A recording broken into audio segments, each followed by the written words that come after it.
it's Margaret Kerry and Tinkerbell at large, and here we are again. And you know, somebody said to me, I've forgotten who said, you should tell people the story of Marilyn Monroe, who is in your book. And I think that you could see the picture way over here. I know it's small, but stick with me. I worked with Marilyn. We were doing, and the best one that I did with her was we went to the Beverly Hills Hotel, and I was about 18, I guess. She was a little older than I think, just a touch.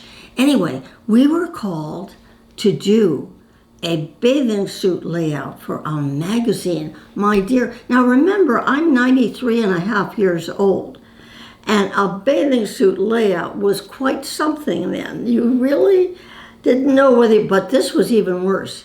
It was a two-piece bathing suit. Yep.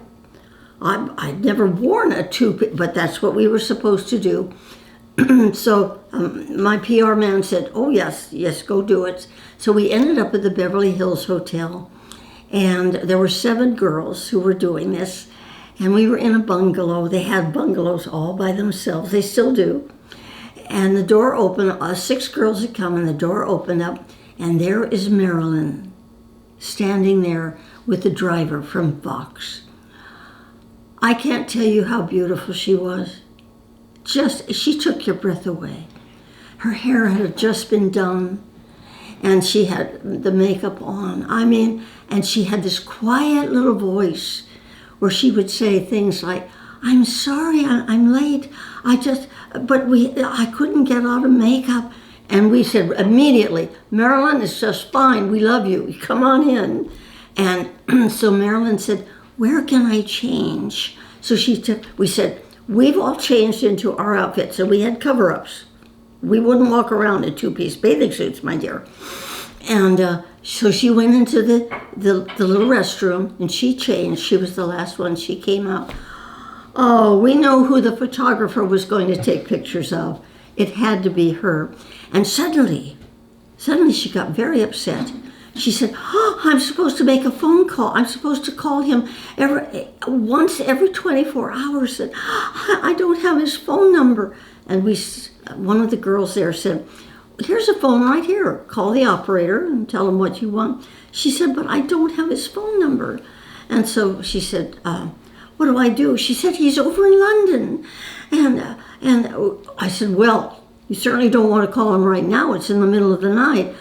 What do I do? And she was really serious about it. So anyway, I spoke up and said, Marilyn, did you have a driver from Fox bring you? And she said, yes. I said, we'll get him on the phone, and he'll be here, and he'll take care of it for you. Do you really think so? And I said, yes, you will.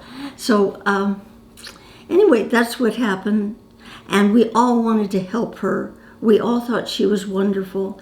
And we really had to show up because she could have done the whole thing all by herself.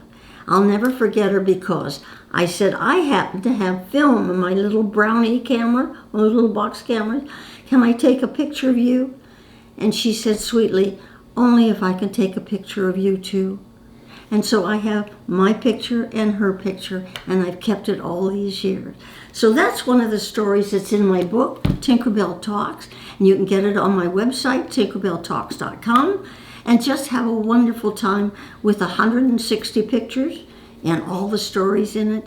And here's Pixie Dust.